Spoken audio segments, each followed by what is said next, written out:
యద్యజన్మ కృతం పాపం మయా జన్మసు సప్తసు తన్మే రోగం చ శోకం చ మాకరీహంతు సప్తమి.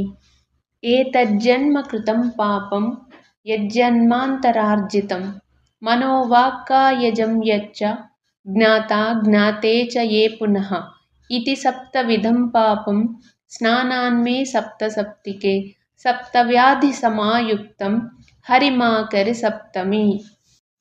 7 జన్మలలో 7 రకాలుగా చేసినటువంటి పాపముల వలన నేను పొందబోతున్నటువంటి 7 రకములైన భయంకర వ్యాధులు ఏమి ఉన్నాయో వాటితో సహా ఓ సప్తమి, నేను ఈరోజు ఉదయం చేస్తున్నటువంటి ఈ స్నానముతో ఆ దురితం తొలగునుగాక అని సంకల్పం చేసి, ఎవరైతే రథసప్తమి రోజున సూర్యోదయం పూర్వమే తలపైన 7 జిల్లేడు ఆకులు లేదా 7 చిక్కుడు ఆకులు ఉంచి 7 రేగిపళ్ళని ఉంచి ఈ శ్లోకం చెప్పుకుని సంకల్పం చేసి స్నానం చేస్తారో వారికి ఆ పాపాన్ని తొలగిస్తాడు సూర్య భగవానుడు.